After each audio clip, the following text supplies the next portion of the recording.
Gebyar Dasawarsa Hikari.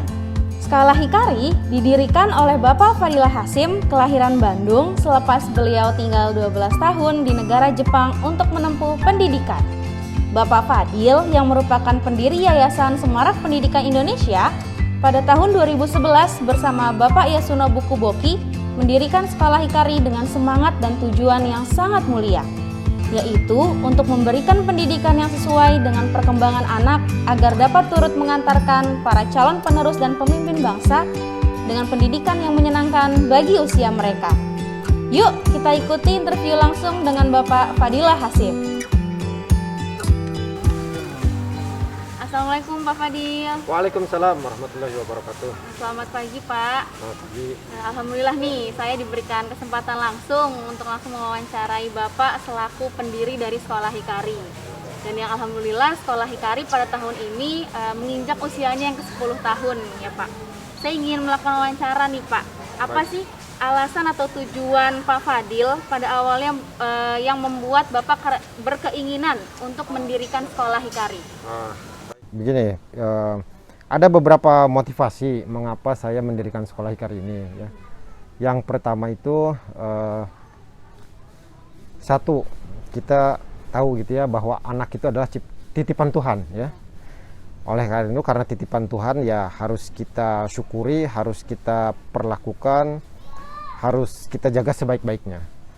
Nah, berkaitan dengan itu saya ingin membuat satu sekolah tempat anak-anak tumbuh kembang gitu ya, yang menyenangkan buat mereka, yang nggak ada stres, nggak ada istilahnya ketakutan atau ya pokoknya menyenangkan lah buat mereka gitu ya. Itu yang pertama. Yang kedua itu seperti kita ketahui gitu ya, mereka itu kan pemimpin masa depan, sumber daya negeri yang paling berharga gitu ya. Sumber daya negeri yang paling berharga, lebih berharga dari emas di Irian sana mungkin ya, lebih berharga dari hutan kayu atau batu bara di Kalimantan gitu. Dia sumber daya negeri yang paling berharga. Oleh karena itu saya dan teman-teman ingin ya memberikan kontribusi dalam menjaga, membangun, merawat sumber daya negeri yang paling berharga itu. Makanya nama Hikari itu kan sebetulnya hikmah anak negeri gitu ya. Jadi itulah motivasi saya yang kedua. Kemudian yang ketiga, saya mempelajari Imam Ali bin Abi Thalib itu mengatakan bahwa tiada kekayaan yang paling berharga selain daripada ilmu, dan tiada kemiskinan yang paling buruk selain daripada kebodohan atau ketidakpedulian. Nah, oleh karena itu saya mendirikan sekolah ini. Diharapkan nanti sumber daya negeri yang paling berharga tadi, anak-anak kita, pemimpin masa depan kita itu dapat menuntut ilmunya dengan optimal di sekolah ini. Kemudian yang keempat ya, itu ada satu nasihat dari ahli filsafat Konfusius ya, atau kita mengenalnya Konghucu. Itu katanya, kalau kamu berpikir 1 tahun, kamu berladang lah gitu ya, bersawah, menanam padi, 1 tahun dipanen. Tapi kalau kamu memikirkan 10 tahun, kamu tanamlah pohon kayu, itu kan 10 tahun besar, bisa dijual gitu ya. Tapi kamu berpikir 100 tahun, maka didiklah anak-anakmu. Nah itu, jadi saya ya ingin turut serta memberikan kontribusi dalam istilahnya apa, meniti masa depan bangsa ini gitu ya, istilahnya ikut memberikan kontribusi lah untuk mempersiapkan anak-anak kita kelak menjadi pemimpin yang kita harapkan. Saya kira itu motivasinya ya. Sangat baik dan bagus sekali ya Pak ya, awal tujuan dari pendirian Sekolah Hikari. Dan bagaimana nih Pak sejarah atau proses dalam mendirikan Sekolah Hikari sampai seperti ini? Ya, tentu ada keinginan, selalu ada tantangan yang harus kita hadapi ya. Waktu itu motivasi saya waktu itu ya ingin mendirikan sekolah yang tadi saya sebutkan tadi. Namun kan selalu kita dihadapkan kepada keterbatasan ya, baik apa yang kita miliki, apa yang jaringan yang kita punya dan lain-lain. Tentu waktu itu saya memulainya ya kebetulan di sini karena memang kerja sehari-hari saya dekat di sini, rumah saya juga di sini, jadi artinya ya yang bisa saya lakukan adalah tentu membangun dari yang dekat dengan saya gitu ya. Kemudian dan kebetulan kami mendapatkan ya lahan gitu di sini di Tangerang Selatan kan memang udah susah ya. Pertama yaitu saya dan teman-teman istilahnya mengumpulkan dana, sebagian memang dana pinjaman itu untuk membeli ya sebidang tanah, yaitu di sinilah. Dan di sini juga perlu sekali sekolah waktu itu, karena di sini di Keranggan, di desa Keranggan itu dulu hanya ada satu sekolah dasar negeri yang kita tahulah 10 tahun yang lalu fasilitasnya ya apa adanya gitu, dan satu madrasah pun madrasah kecil gitu ya. Jadi tentu daerah ini memerlukan satu sekolah tambahan karena anak-anaknya banyak kan. Kemudian ya itu tanah kita beli, pengadaan tanah, kemudian ada uang untuk tanah, tidak ada untuk membangun ya. Kemudian kami mengajukan bantuan ke kantor pos Jepang waktu itu. Kantor pos Jepang, jadi ada satu program bantuan internasional dari kantor pos Jepang. Alhamdulillah dapat 3 lokal dan 1 ruang guru yang sekarang ini ya. Jadi kami bangun sekolah, kemudian tantangan lain adalah selain tadi keterbatasan istilahnya modal atau sumber daya ya, masyarakat kadang kita berniat berbuat baik pun tidak serta-merta langsung dipercaya seperti itu gitu ya. Wah ini yayasan sama aja dengan PT, tujuannya kan ngumpulin uang gitu ya. Nah itu sosialisasi kepada masyarakat pun merupakan tantangan yang istilahnya tidak bisa dianggap ringan gitu ya. Banyaklah kita harus sosialisasikan kepada masyarakat, terutama kita juga membutuhkan akses ya, jalan dan lain-lain.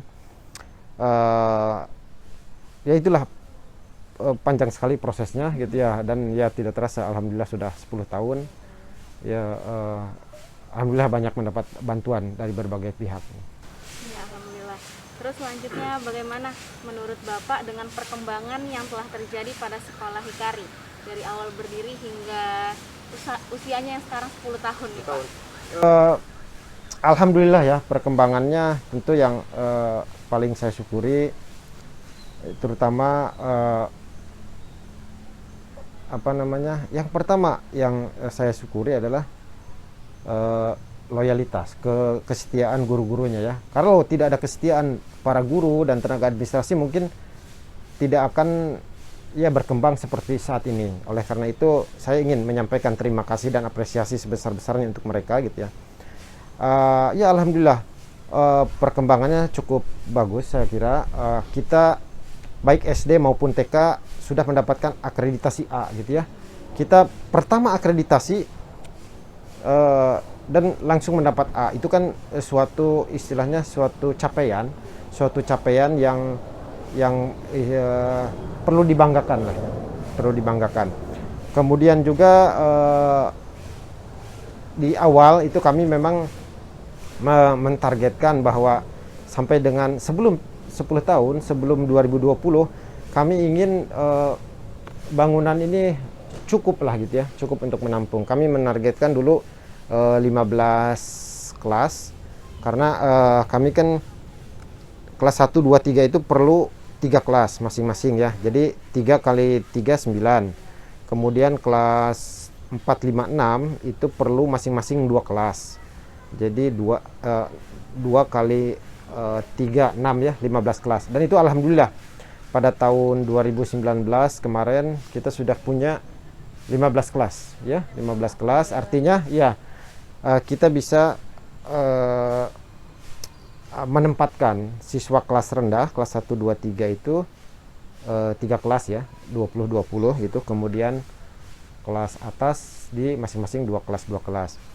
Ya saya kira ya tentu dengan segala kerendahan hati capaian ini dapat kita banggakan gitu ya. Pertama tadi akreditasi, kemudian fasilitas juga gitu. Itu mungkin saya kira ya. Iya Pak, dari awal hanya 3 lokal gitu ya Pak Ya. ya, alhamdulillah sekarang bisa sampai 15 lokal. Terus selanjutnya apa harapan Pak Fadil untuk sekolah Hikari di tahun yang akan datang? Ya, di tahun yang akan datang harapan saya utamanya adalah pertama tentu kesehatan, kebahagiaan para guru ya, para guru, kemudian juga ya semangat mereka gitu ya, karena tugas mereka ini sangat berat dan sangat mulia gitu ya. Jadi tentu itu yang harapan pertama saya. Kemudian yang kedua ini kita nih, dunia bukan hanya kita, itu tengah berubah gitu ya, dari masyarakat analog ke masyarakat digital. Nah, saya berharap Hikari dapat juga melakukan transformasi digital gitu ya, menyesuaikan dengan perubahan yang ada ini. Karena ya seperti kita pahami bahwa bukan yang kuat yang bisa bertahan itu, bukan juga yang paling pandai yang bisa bertahan itu, tetapi mereka yang bisa menyesuaikan diri dengan keadaan ya, perubahan.